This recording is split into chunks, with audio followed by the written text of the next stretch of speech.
I watched the evolution of both these guys. This didn't happen overnight. In 2022, before he owned Twitter, Elon tweeted this chart depicting how he felt about the liberal side having shifted so much that it left a basically liberal centrist like him now labeled a conservative. I related.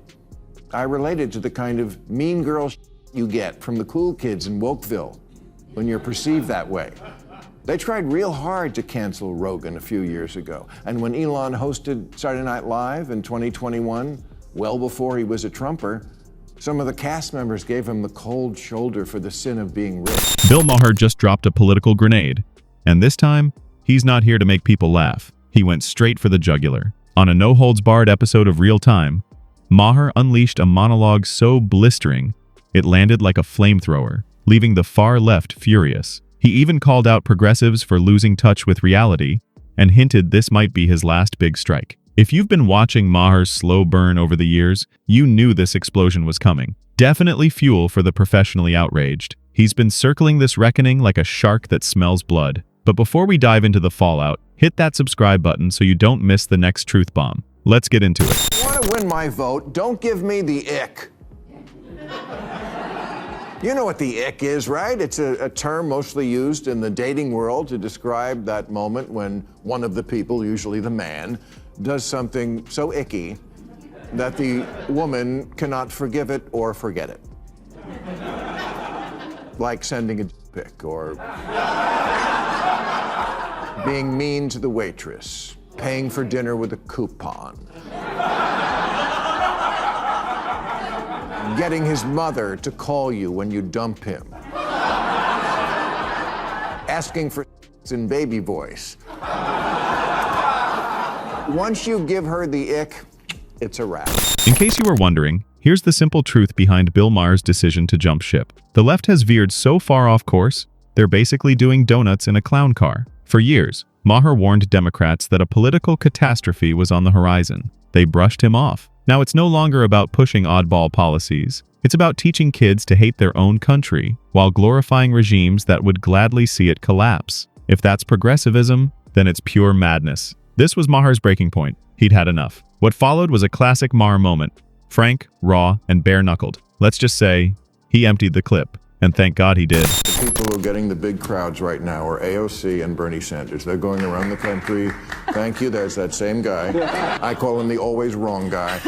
Okay, but I feel like, big crowds, again, the shiny object that the Democrats chase. It's not about the big crowds that come out to you when you're talking in a festival or wherever they are. I think it's because I think Bernie showed up at Coachella. That must have been fun for the fans. It's who shows up on Election Day. And I just don't see that's the ticket. I mean, Cory Booker, I know you've worked with him. I like Cory a lot from my home state of New Jersey. Made a speech for 25 hours. Again, just whacking each other off. This is just not what's going to get the job done. You could almost see the steam rising from Maher's forehead as he tore into party leaders like Bernie Sanders and Alexandria Ocasio-Cortez, blaming them for draining patriotism out of young Democrats. The kicker?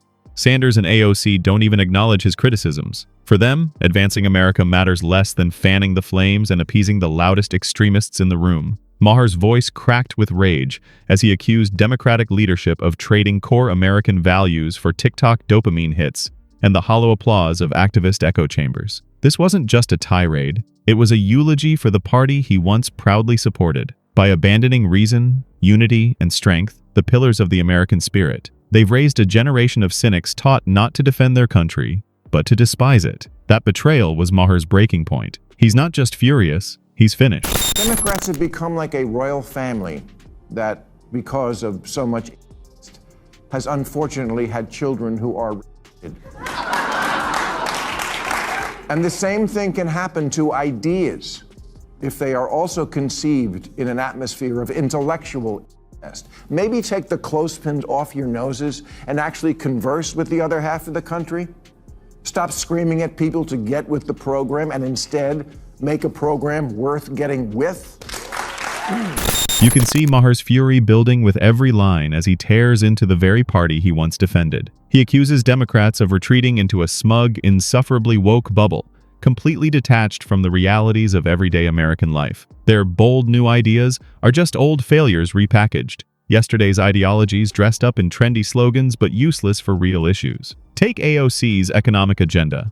Maher calls it Socialism 2.0, a recycled disaster that's failed every time. Her promises, he argues, are naive, unrealistic, or bloated beyond reason. Yet Democrats are fast-tracking her as their 2028 golden child. To Maher, it's not revolution, but cosplay politics. A costume party of utopian fantasies. A party once rooted in working-class grit, now chasing viral sensations was, for him, the final straw. It's not too early to strategize. Democrats have been having a lot of donor retreats lately where liberal strategists hold ideathons, where they try to figure out why they keep losing elections. You know, apart from using words like ideathon. And now one idea that's getting a lot of attention is the Dems need to find their Joe Rogan, a liberal Joe Rogan, because that's why Kamala lost. Republicans have a podcast. Yes, it was a major strategy. And on paper, it didn't look awful before 2024. But Democrats had already burned bridges with independent podcasts and once trusted media voices. Anyone who refused to march in lockstep got hit with cancel mobs, online witch hunts, and public shaming. Civil debate collapsed. Backlash became inevitable. And the pushback wasn't about Trump worship. It was about exhaustion. Frustration, not fanaticism, drove voters. Even centrists like Joe Rogan began nudging audiences toward the GOP. That shift didn't happen by chance. It was the result of a party that silenced dissent instead of addressing it. Now Democrats are scrambling to win back those they exiled. But if you cancel someone on Monday, don't expect them to show up for you on Tuesday. I don't think his mind is completely inflexible. His neck, yes. But not his mind. And he's expressed unease with some things Trump is doing, as has a certain disgruntled former employee named Elon Musk, who, like Joe, is another guy who 5 years ago was thought of as a liberal, but got driven into the other camp by bad attitudes and bad ideas, a reversal I completely understand, although I would never emulate. I also see the woke mind virus. I just don't jump from frying pans into fire. The MAGA movement is growing, and Bill Maher, though he won't admit it, seems to be edging closer. He insists he's not switching sides, but the pattern is familiar. Elon Musk, J.D. Vance, Joe Rogan, even Rubio all said the same before shifting. Maher held out, but Democrats' hard-left plunge pushed him away. His grievances now mirror conservative complaints. Sick of virtue signaling, censorship, and hypocrisy. Democrats slam the wealthy while dining with billionaire donors, preach justice while silencing voices like Rashida Tlaib, and claim to back workers while elevating politicians who've never lived paycheck to paycheck. To top it off, their leader can barely speak without a teleprompter. It's smug delusion, and Maher's done with it. He isn't just eyeing the exits, he's already halfway out the door. You think people don't remember when you do this to them? That it's not going to have blowback? Now me, again, you don't have to win me back because I never left. But all the guys in America like Joe and Elon, yeah, you do have to win them back. The good news is you can. Need more proof that Maher is already packed and ready to leave? He's practically spelling it out. Don't count on my vote. And this time, it's not a joke. It's a final warning. You can hear it in every word. The sting behind the punchlines. The sarcasm stripped of playfulness. The exhaustion dripping through. His patience isn't thin. It's gone. Maher isn't just annoyed anymore. He's drained. Worn out from trying to referee a shouting match where no one listens. Fed up with pretending the far left hasn't hijacked the wheel and driven the whole bus straight off a cliff. He's not offering Democrats advice. He's not pleading for course correction. This speech wasn't a wake-up call. It was a post-mortem. A blunt, unapologetic explanation for why he's walking away. A couple of weeks ago, Bobby Kennedy, scion of the most storied dynasty in Democratic Party history, dropped out of the presidential race and threw his support not to the Democrat.